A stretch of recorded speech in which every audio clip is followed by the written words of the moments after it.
होती कुल बनवाती मेरी समुद्र पाट हो जा। अरे बछड़ा हो तो बैन दबाती बरियो साढ़ो नाथ हो जा। अरे पीतल होती पै बदलाती तेरे को न बदली जा। चिठिया होती पै बचवाती मेरी करम न बात हो जा।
मेरे भैया रानियां कहने लगी है इतने दिन तक संतान न भई सब दुनिया हंसी उड़ाती है।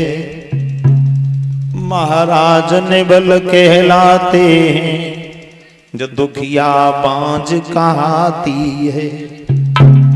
क्या करूं बड़ा समझाने लगे रो नहीं, रोने से कोई काम बनने वाला नहीं है। पुत्र देना परीक्षित जी न देना और देने के बाद में उस पुत्र को छीन लेना ये सब भगवान की कृपा होती है। और पुत्र भी होते हैं भक्तजनों, 4 प्रकार की संतानें होती हैं घर में, 4 तरह की। पहला होता है सेवक पुत्र। सेवक वो होता है जो जीवन पर्यंत तक जब तक माँ बाप हैं तो माँ के चरणों में ही अपना स्वर्ग समझता हो।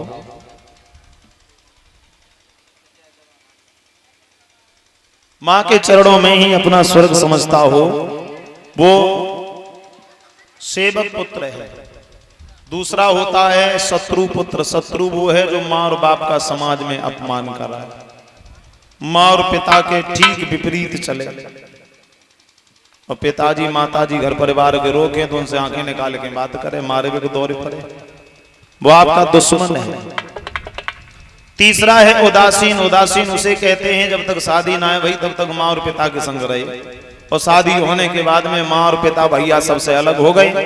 जो पिताजी ने बंटवारे में दे दिया वही ले लिया। न मैया से लड़ता है, न पिता से लड़ता है, न भाई से लड़ता है, न पड़ोसियों से झगड़ता है।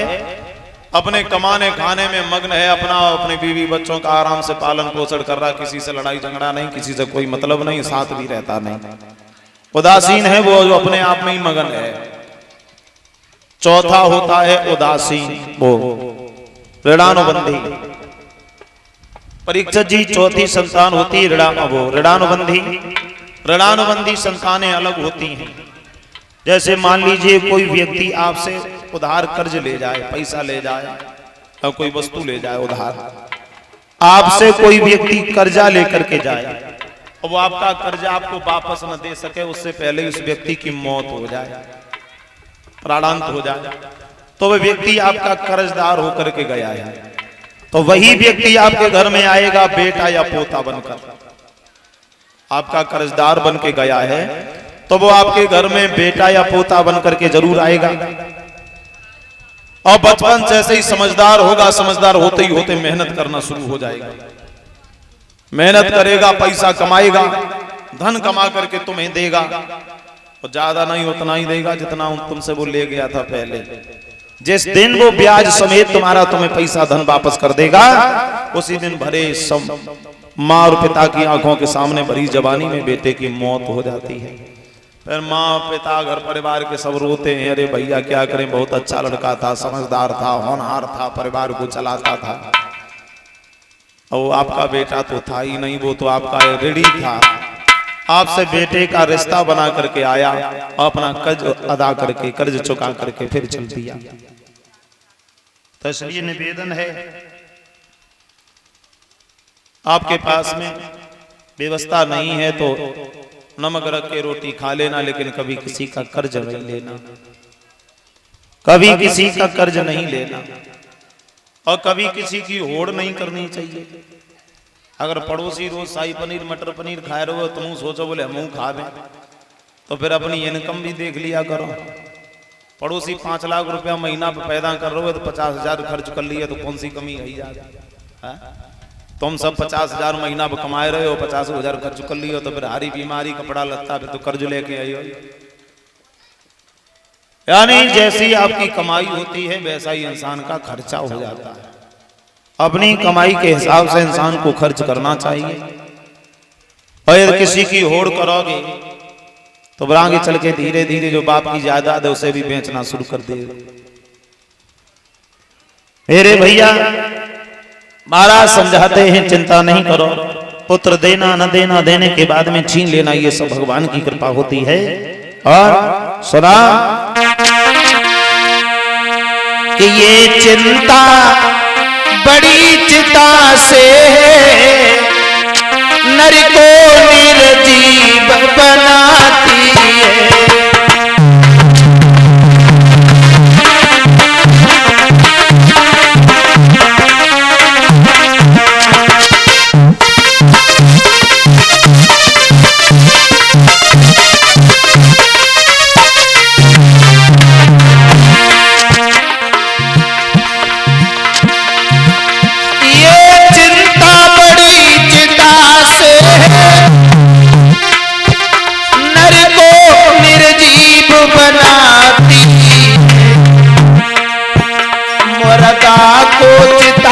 जलाती है चिंता, जीवित को खाती है।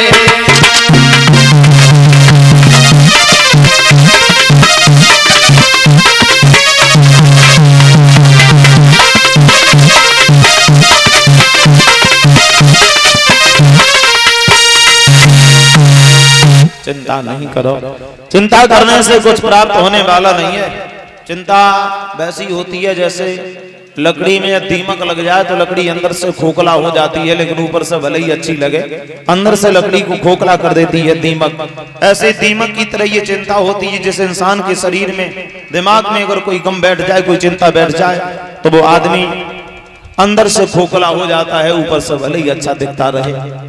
रो नहीं, चिंता नहीं करो, जो भी भगवान हमें दे रहा है और जो भी होने वाला है, जो भी भगवान करेंगे हमारे लिए अच्छा ही करेंगे।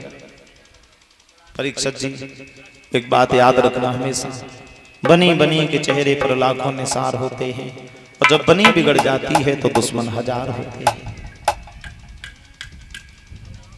मुसीबत में कोई किसी का साथ नहीं देता है, मुसीबत के समय कोई किसी का साथ नहीं देता है। आपके पास में पैसा है तो लोग आपके पास में बैठना पसंद करेंगे, आपके साथ में भोजन करना पसंद करेंगे, आपके साथ में घूमना पसंद करेंगे, आपके साथ में व्यवहार करना पसंद करेंगे, आपसे रिश्तेदारी चलाना पसंद करेंगे। कब? जब आपके पास में पैसा है तब। और पास में यदि पैसा नहीं है ना, तो सगा माँ जाया भाई भी शाम को ये पूछने नहीं आएगा तने खाना खा लो या भैया भूखो ही सोई हो, कोई नहीं पूछता। और अपनी मुसीबत कभी किसी को बताना नहीं। आप कितनी भी मुसीबत में क्यों न पड़ जाओ, लेकिन अपनी मुसीबत कभी किसी को नहीं बताना। जानते हो, लोग कहते थे पहले, लोग कहते हैं कि अगर मुसीबत बांटने से कम हो जाती है, आपके कोई ऊपर कोई कष्ट है, कोई क्लेश है, कोई दुख है, तो अपनों से कह दो थोड़ा हल्का हो जाता है। लेकिन ये कलयुग है, और कलयुग में इंसान के विचार ऐसे हो गए हैं, दुख बांटने से कम नहीं होगा बल्कि और बढ़ जाएगा।